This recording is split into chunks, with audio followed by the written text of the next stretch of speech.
Welcome back to another day of presentations. My name is Eric, and today's book will be The Adventures of Huckleberry Finn, published by Mark Twain in 1883. What we first want to establish is what the book is about. The story is told in first person by a young boy named Huck, who lives on the lower Mississippi River in the time period of about the 1830s.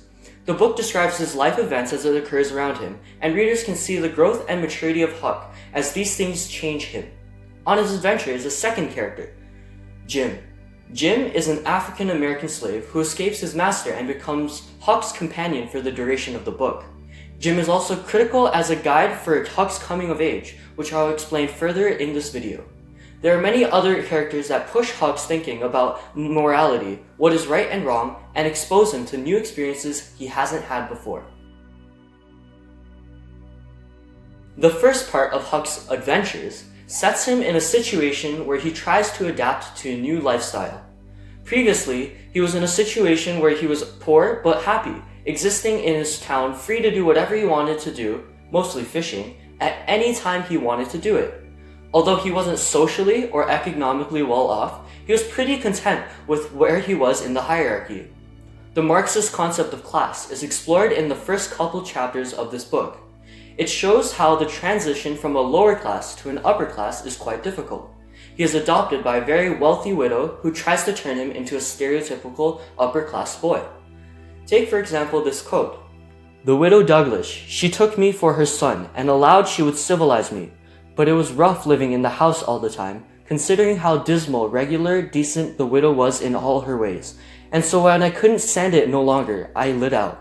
I got into my old rags and my sugar hogshead again, and was free and satisfied."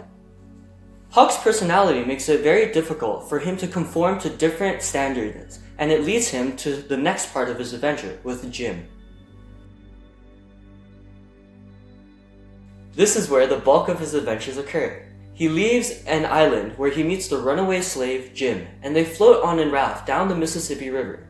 Twain doesn't set an exact timeline for how long this trip is, although we do know it's in Huck's teen years for a couple months, maybe even a whole year. Since the book is set in the 1830s, Huck had the natural sense that slaves were lesser beings because of societal norms. He ponders about the rights and wrongs of harboring a black man. On one hand, it would be against the law for Huck not to tell people the whereabouts of Jim, but he struggles with this because Jim is the only source of companionship away from home. As they move downriver, they get into many close calls where Jim is almost captured, but they always get away.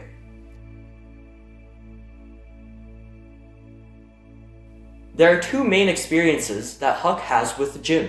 Firstly, they get caught between a family feud between two rich white families.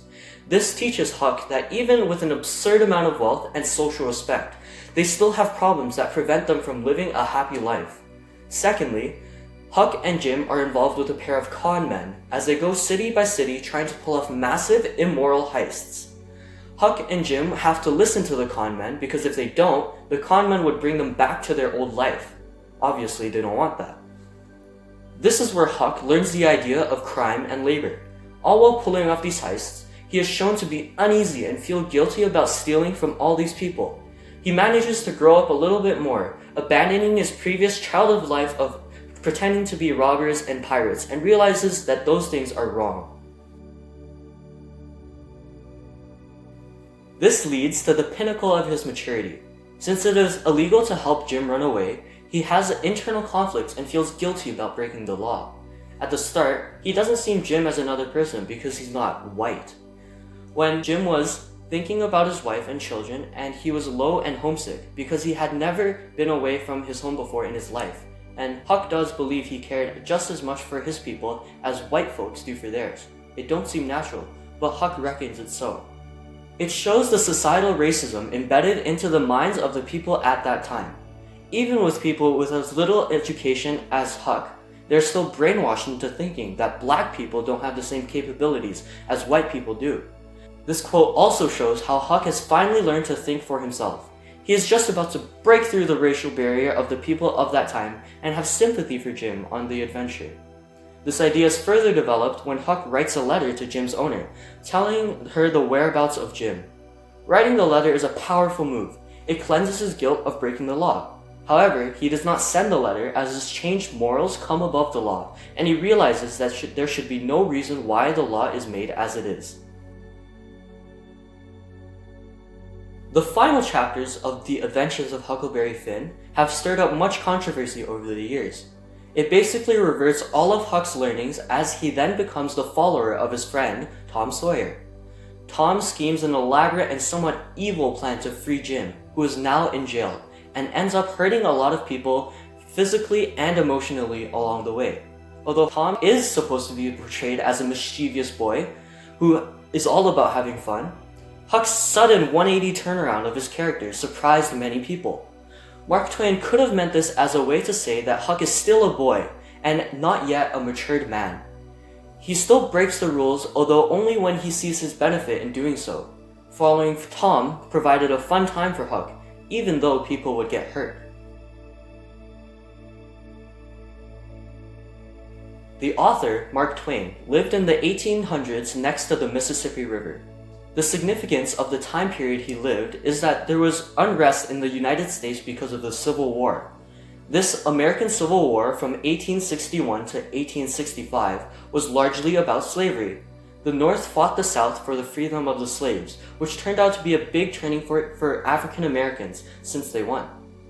As the book was published in 1883, but set 40 to 50 years ago, this means that it was before any major changes for slaves at that time. Mark Twain had the benefit of knowing what life and society was like when the slaves were legal, and how it all changed after the Emancipation Proclamation. This means he could incorporate into his writing some seriously racist stuff that he got to experience firsthand.